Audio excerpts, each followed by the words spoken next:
back to another episode of More to Music. In today's composer series, we're going to be looking at this guy, Bela Bartok. So who was he and what did he get up to? Firstly, we'll have to go back in time to where it all started. Ah, yes, Hungary. On the 25th of March in 1881, Bela the First and Paula welcomed baby Bela Bartok. Fast forward a bit to when Bela Bartok was just 9 years old. He actually began composing for the piano. Although he was just starting out, so he wasn't quite writing chart toppers just yet. But who was?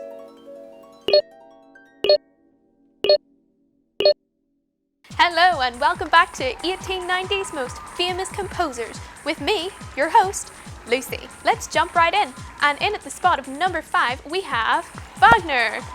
And number 4, Debussy. Well, would you look at that? And number 3 we have Strauss. At number 2 we have Mozart, which finally leads us to number 1, Beethoven. Thanks for that, Lucy.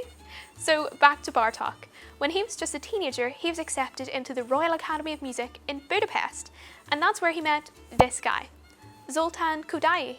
Upon graduating, Bartok and his new friend Kodály began writing down and studying traditional folk music of Hungary. Shortly after this, they started expanding their studies to countries such as Slovakia, Romania, Bulgaria, and Turkish Arabic countries. In doing all this, they founded a new research term, ethnomusicology. This is the study of music of other cultures.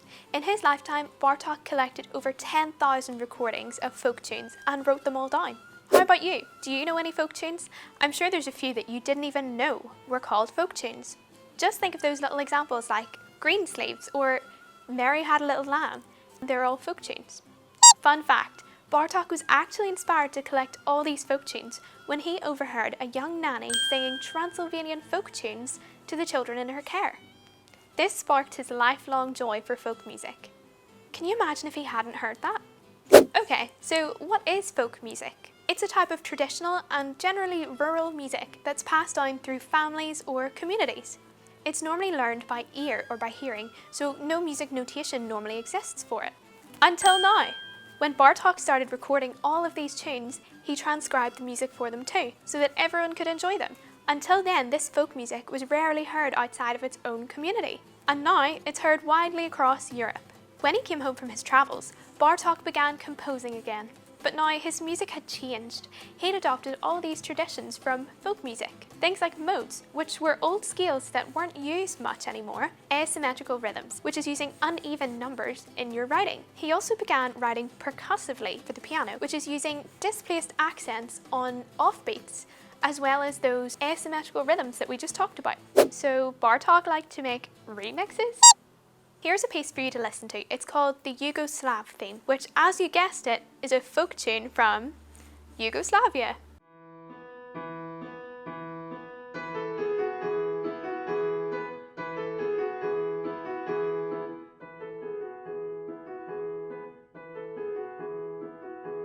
So what do you think about that piece? Did you hear anything unusual, something that you're not used to hearing? What about the rhythms? Comment down below, let me know what you think. So here's another piece. Remember I said Bartok liked to write with those modes, the really old scales that we don't use anymore? Well, this one is called the Mixolydian mode.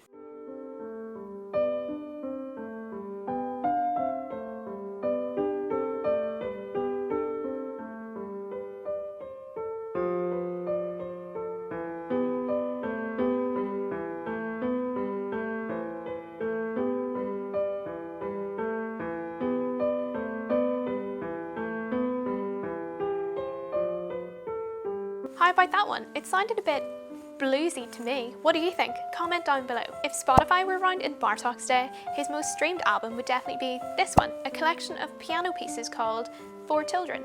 Those last 2 pieces we just listened to were in it as well. There's a whopping 85 short pieces in 4 volumes. Each tune is based on a different folk tune. As you go through the volumes, they get more and more difficult, so there's a piece for everyone to play. So it's a great collection of music for those learning to play piano and also learning about other cultures. Personally, I think Bartok's most underrated piece is Cantata Profana, which is a piece he wrote for double mixed chorus. This is essentially 2 mixed choirs of men and women. So as you can imagine, it makes the piece seem so intense and so full.